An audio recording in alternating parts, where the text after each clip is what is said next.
నమస్తే, నేను Roja. Welcome to special drive. ఫ్రెండ్షిప్పే టారిఫే అంటున్నారు అమెరికా ప్రెసిడెంట్ ట్రంప్. ఇండియాతో పాటు పలు దేశాలపైన సుంకాలు విధిస్తూ కొరడా ఝళిపించారు.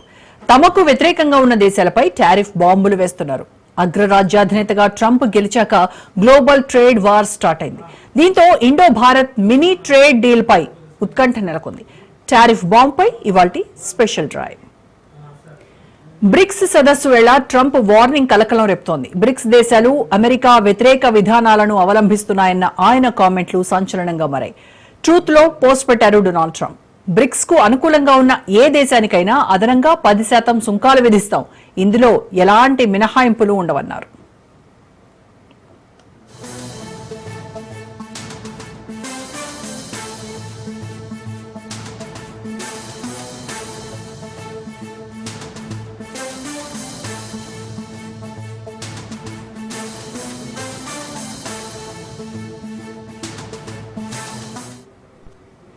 ఎవరిని వదిలేది లేదని అమెరికా ప్రెసిడెంట్ వార్నింగ్ ఇచ్చారు. ప్రతీకార సుంకాలు అమలు చేసే సమయం ఆసన్నమైందన్నారు.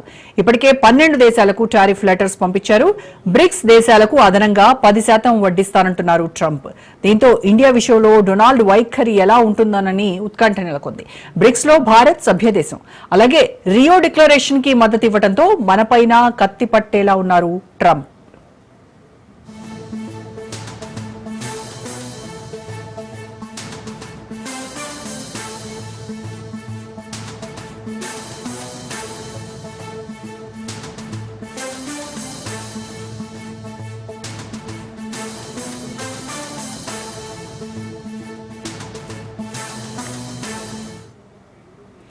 వాణిజ్య ఒప్పందం కోసం కొన్నాళ్లుగా అమెరికాతో చర్చిస్తున్నారు కేంద్ర వాణిజ్య మంత్రి పీయూష్ గోయల్.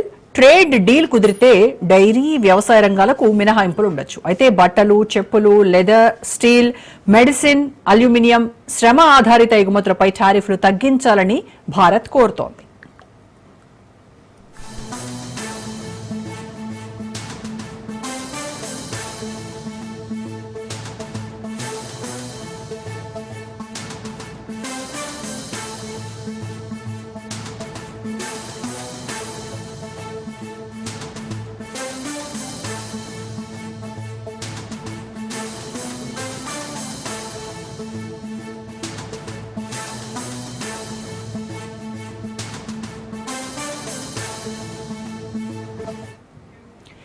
బ్రిక్స్ 2009లో ఏర్పాటైంది. మొదట బ్రెజిల్, రష్యా, భారతదేశం, చైనాతో ఏర్పడింది. తర్వాత దక్షిణాఫ్రికా చేరింది. 2024లో ఈజిప్ట్, ఇథియోపియా, ఇరాన్, యుఏఈ చేరాయి. తాజాగా ఇండోనేషియా చేరికతో బ్రిక్స్ విస్తరించింది. మొత్తం 11 సభ్య దేశాల కూటమి జనాభా ప్రపంచ జనాభాలో సుమారు 49.5%, అంటే దాదాపు 3.93 బిలియన్ మంది కలిగి ఉంది. ప్రపంచ స్థూల జాతీయోత్పత్తిలో సుమారు 40% వాటాను, వాణిజ్యంలో 26% వాటా కలిగి ఉంది బ్రిక్స్.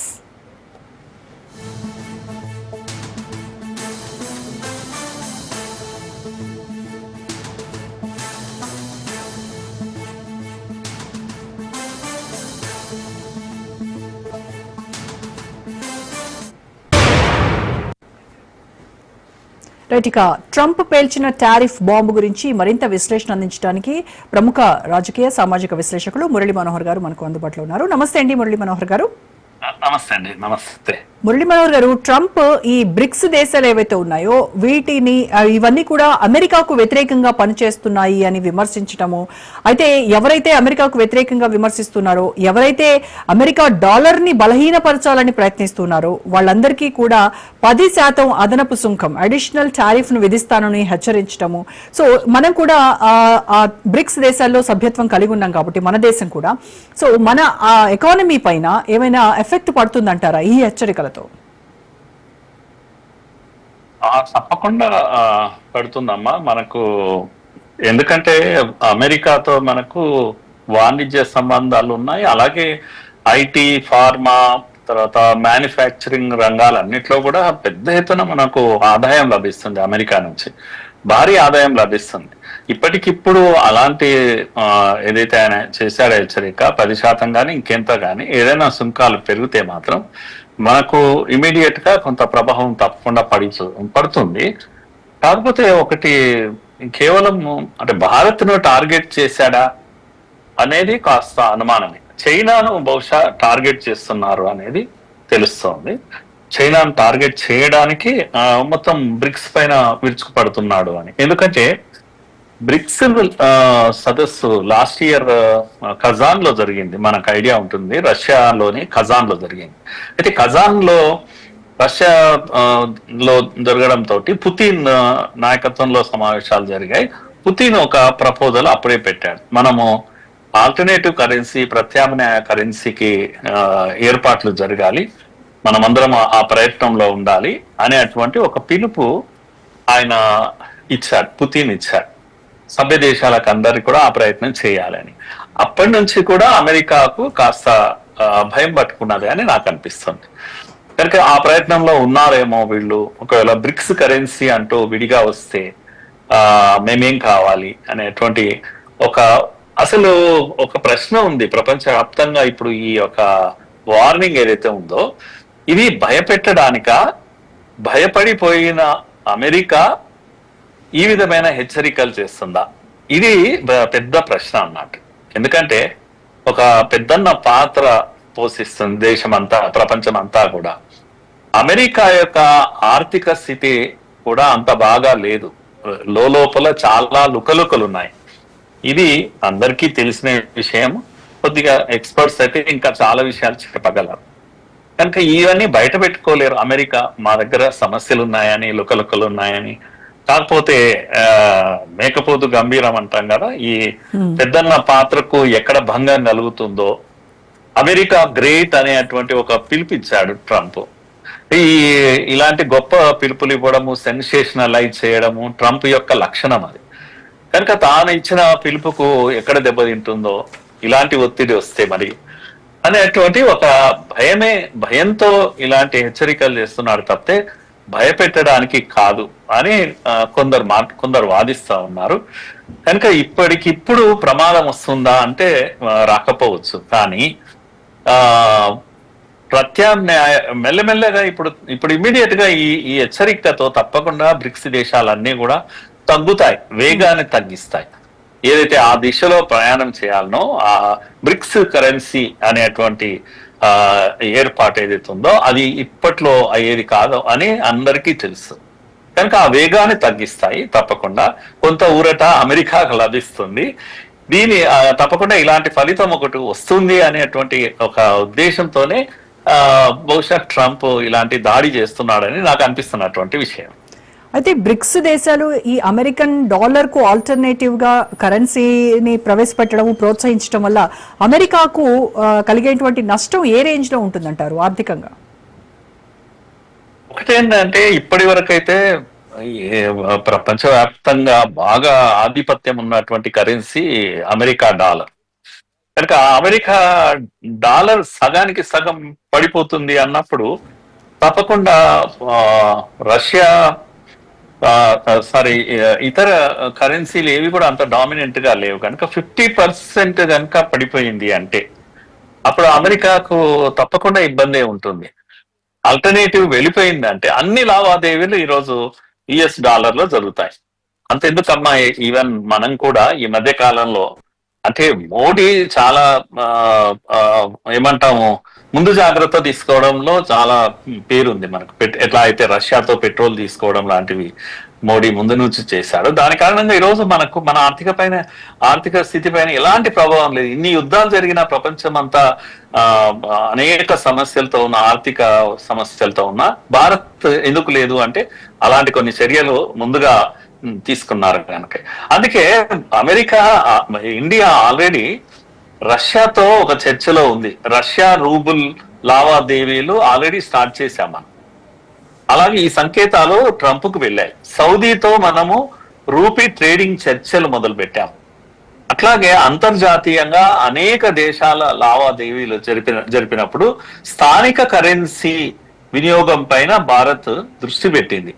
ఇప్పుడు కాదు, ఇది చాలా రోజులు అవుతుంది. అంటే ఒక రకంగా మనము ప్రత్యామ్నాయ ఏర్పాట్లు చేసుకుంటున్నాం. ఈవెన్ ఇప్పటికిప్పుడు ట్రంప్ ఏదైనా చేస్తే బోల్తా పడిపోయి ఇంకా నిస్సహాయ స్థితిలో దేహి అని అనుకునే స్థితి ఇండియాకి ఏమీ ఉండదు.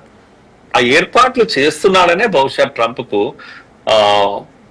ఒక రకమైన కోపం కూడా వచ్చి ఉంటుంది ఇండియా పైన ప్రత్యేకంగా. కనుక అయినా సరే ఇప్పుడు మనం వెళ్తామా అమెరికాకు విరుద్ధంగా అంటే నో, వెళ్ళం. ఎందుకంటే అంత పరిస్థితి మనకేం లేదు. ఏర్పాట్లు అయితే చేసుకుంటున్నాం కానీ అంత పరిస్థితి మనకు లేదు. అమెరికాను కాదని ముందుకు వెళ్ళేంత ఇది లేదు. అలాగే దేశంలో అమెరికా యుఎస్ డాలర్ తర్వాత ఇంకేమైనా గట్టి బలమైన కరెన్సీ అంటే జపనీస్ యాన్ కానీ, లేకపోతే యూరో కానీ, లేదా బ్రిటిష్ లాంటి వాళ్ళ యొక్క పౌండ్ కానీ, ఇలా ఈ కరెన్సీలు కాస్త కీలకమైనవి ప్రపంచ దేశాల్లో. ఇవన్నీ కూడా కన్వర్టబుల్ కరెన్సీగా కొంచెం కీలకమైన కరెన్సీగా పేరుంది. ఇవి ఇలా ఉండగా బ్రిక్స్ కనుక ప్రిపేర్ అవుతే తప్పకుండా అమెరికా వాణిజ్యం దెబ్బతింటుంది.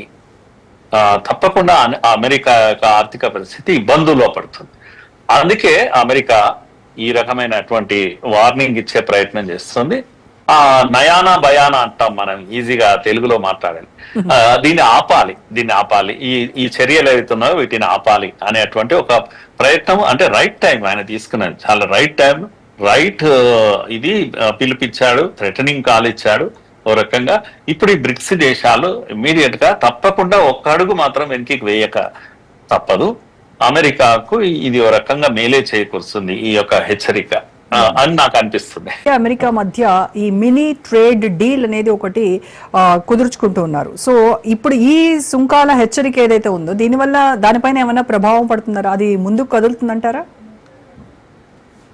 ఎస్. ఇప్పుడు మీకు గుర్తుంటుంది, ట్రంప్ ఎన్నిక కాగానే మొదటి స్టేట్మెంట్ ఏంటంటే ఈ సుంకాల విషయం వచ్చింది. ప్రపంచమంతా ఒక పెద్ద లిస్టు పట్టుకొని చదివాడు. అలా చదివినప్పుడు ఇండియాని ఏమన్నాడమ్మా, ఇండియాను సుంకాల రారాజు అని పేరు పెట్టాడు నాకు. ఎందుకంటే అత్యధికంగా సుంకాలు విధిస్తున్నది మనమే అమెరికా పైన.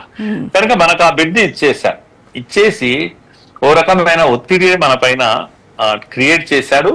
ఇప్పుడు కూడా ఈ వార్నింగ్ లో కూడా ఆయన భారత్ టార్గెట్ గా కూడా వార్నింగ్ ఇచ్చారని చాలా మంది అంటున్నారు ఆ విధంగా.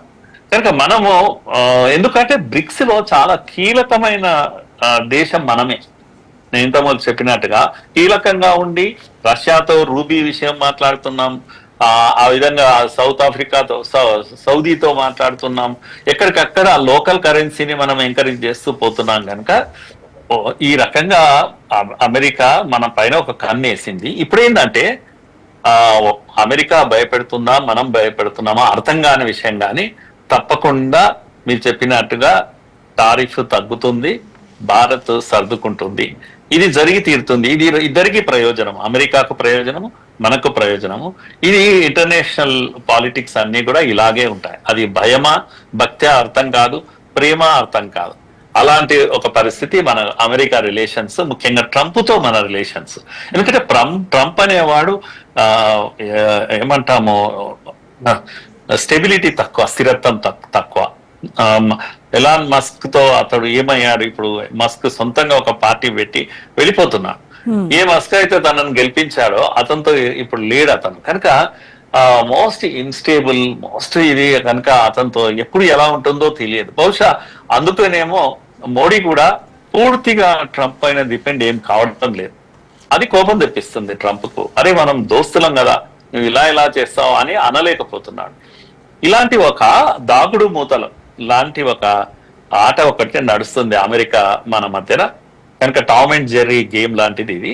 ఇందులో విన్ విన్ సిచ్యువేషన్ లో వెళ్లాల్సిందే. ఇద్దరికీ కూడా తప్పదు, అది మనకు తప్పదు, అమెరికాకు తప్పదు. ఈ హెచ్చరికలతో ఒరిగేది ఏమీ లేదు అమెరికాకు. ఈ హెచ్చరికలతో నష్టపోయేది కూడా మనకేం లేదు అని నాకు. కానీ గతంలో ట్రంప్ వ్యాఖ్యలు చూస్తే ఏదో భారతదేశం పైన విపరీతమైన ప్రేమ ఉన్నట్టు, ప్రధాని మోదీ ఆయనకు చాలా సన్నిహితులు, స్నేహితులు అని చెప్పుకుంటూ ఉంటారు. కానీ ఏ శత్రువుకి మిత్రుడికి ఒకటే బాణం అన్నట్టుగా ఈ టారిఫ్ బాణం వదులుతూ ఉన్నారు ఆయన. Yes, unbelievable. ఆయన క్యారెక్టర్, ఆయన పర్సనాలిటీ, ఆయన స్టేట్మెంట్స్ ఏవి కూడా స్టేబుల్ గా ఉండవు. ఇప్పటికే మన మీద H1B వీసా ఇవి నిబంధనలు పెట్టేసరికి మన పైన ఒత్తిడి ఉందమ్మా. ఇప్పటికే ఇండియా ఈజ్ అండర్ ప్రెషర్ కదా. కనుక అలా మనతో ఫ్రెండ్లీగా ఉన్నట్టే అనిపిస్తాడు. ఒత్తిడి ఫైనల్ గా ఏంటంటే నేషనల్ ఇంట్రెస్టే అతని ఇంట్రెస్ట్. కనుక మనకు కూడా నేషనల్ ఇంట్రెస్టే, మన నేషన్ ఇంట్రెస్టే. ఆ అమెరికా స్నేహం ఉంది కనుక రష్యాతో మేము పెట్రోల్ తీసుకోమా అని అనం మనం. మా దేశం మా ఇష్టం, మా సమస్యలు మాకున్నాయి. ఉక్రెయిన్ తో గొడవ ఉంటే మీకుంది, రష్యాకుంది, మాకేం లేదు కనుక రష్యాతో మేము స్నేహంగా ఉంటాం, రష్యాతో మీకు సమస్య, మాకేం లేదు. ఇలాంటి ఒక యాటిట్యూడ్ మనం కూడా ప్రదర్శిస్తున్నాము. కనుక ఇది తప్పదమ్మా. ఒక దేశం యొక్క ప్రయోజనాలు మనం at the cost of our interest మనము అమెరికాకు స్నేహస్థాన్ని అందించలేము. అలాంటి ఒక పరిస్థితిలో మనం ఉన్నాం. దాగుడు మూతల ఆట కొనసాగుతుంది. దీన్ని చూస్తూ ఎంజాయ్ చేయాల్సిందే మనం. అంత ఒత్తిడికి గురి కావాల్సింది ఏం లేదు. అలానే నింపాదిగా ఉండడానికి కూడా వీల్లేదు. ఎప్పుడు విరుచుకు పడతాడో ట్రంప్ అనేది మనము ఊహించలేం కదా. అమెరికాకే ఎక్కువ నష్టం కలిగేటువంటి, అంటే అమెరికన్స్ కి ఎస్పెషల్లీ అక్కడ ఉన్నటువంటి వాళ్ళకి, అంటే ధరలు పెరుగుదల, వీటి నష్టం కానీ వీటి తాలూకా ప్రభావం కానీ వాళ్ళపైన ఎక్కువ ఉండేటువంటి ఛాన్స్ లేదంటారా సార్? ఇది తప్పకుండా ఒక్క సైడ్ ఏమి ఉండదమ్మా. 10% విధించినా కూడా ఇమ్మీడియట్ గా మన పైన ఉంటే ఉండవచ్చు. కానీ అమెరికా కూడా ఇది నష్టమే. అమెరికా కూడా రాబోయే రోజుల్లో మరింత నష్టానికి అసలు ట్రంప్ పాలసీస్ అన్ని కూడా ఒక టైం వచ్చాక ట్రంప్ కే విరుద్ధంగా అవుతాయి, ట్రంప్ కే సమస్య అవుతాయి, అమెరికన్ ప్రజలకు కూడా సమస్య అవుతాయి. కనుక ఇప్పుడు ఇవన్నీ కూడా వీసాల విషయం కానీ ఇతరత్ర విషయాలన్నీ కూడా ట్రంప్ తీసుకునేటువంటి చర్యలన్నీ కూడా లాంగ్ టైంలో అతడి పైన ఇంకా ఒత్తిడి పెరుగుతూ ఉంది.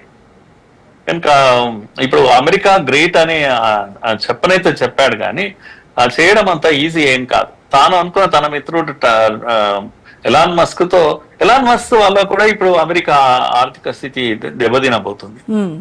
అంత ఈజీ ఏం కాదు.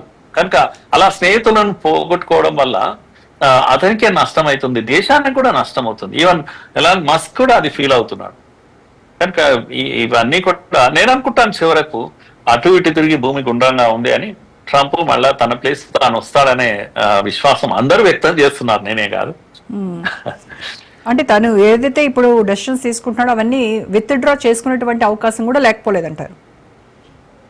తప్పకుండా ఆయన విత్డ్రా చేసుకోవాల్సి వస్తుందమ్మా. వేరే మార్గం ఏం లేదు, ఆయనకు కూడా మార్గం లేదు.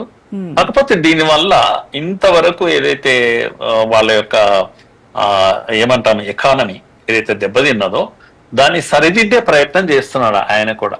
ఫ్రీబీస్ లాంటివి ప్రపంచ దేశాలకు అన్ని పంచిపెట్టి, నాటో లాంటివి, లేకపోతే ఇవన్నీ కూడా మాకేం అవసరం, ప్రపంచాన్ని రూల్ చేయడానికి అన్ని దేశాలకు ఆయుధాలను సప్లై చేస్తూ మాకేం అవసరం ఇది అనేటువంటి స్టేట్మెంట్స్ అప్పుడప్పుడు ఇస్తూ ఉన్నాడు. నిజంగా అయితే అలాంటివన్నీ మానేసుకుంటే ఆధిపత్యం తగ్గొచ్చు, కానీ వాళ్ళ యొక్క ఆర్థిక స్థితి అయితే మెరుగుపడుతుంది కదా. కనుక అది అక్కడి ప్రజలు కూడా ఆలోచిస్తున్నారు. ఆధిపత్యం కావాలా, ఆర్థిక ఏమంటాం పట్టు కావాలా, ఇది ప్రపంచంలో అమెరికా తెలుసుకోవాల్సిన సమయం వచ్చేసింది. కనుక కొద్దిగా తగ్గించుకుంటారు, ఆధిపత్యాన్ని కూడా తగ్గించుకొని వాణిజ్యాన్ని పెంచుకుంటారు. వాణిజ్యాన్ని పెంచుకోవాలి, బెదిరిస్తే వాణిజ్యం పెరగదు. కనుక కాస్తంత సేపు కొన్ని రోజులు నడుస్తుంది, కానీ తర్వాత అమెరికా కూడా దెబ్బతింటుంది. వాణిజ్యం అనేది ఇరువైపుల ప్రయోజనాలు ఉన్నాయి. ఉదాహరణకు నేను ఇప్పుడు ఇంతకుముందు ఫార్మా అన్నాం. ఫార్మా ఎంత కాస్ట్లీ ఏమో అమెరికాలో. ఐటీ కానీ ఫార్మా కానీ మనం సప్లై చేస్తున్నాము, పెద్ద ఎత్తున డబ్బు సంపాదిస్తున్నాము. మనం దెబ్బతింటాం, సరేలే మనకు డబ్బు రాదు అనుకున్నాం. అమెరికా కూడా దెబ్బతింటుంది కదా, వాళ్ళకి ఫార్మా చాలా కాస్ట్లీ, వాళ్ళ ప్రజలు బ్రతకాలి. సో ఇలా మ్యూచువల్ ఎఫెక్ట్ ఉంటుంది తప్పకుండా. బ్రిక్స్ దేశాలు మాత్రం తప్పకుండా తగ్గుతాయి, అమెరికాతో సయోధ్య కుదిరించుకుంటాయి. కానీ భవిష్యత్తులో ఆల్టర్నేటివ్ కరెన్సీ వైపు తప్పకుండా వెళ్తాయని నాకు అనిపిస్తుంది. Right sir, thank you so much sir Manohar గారు.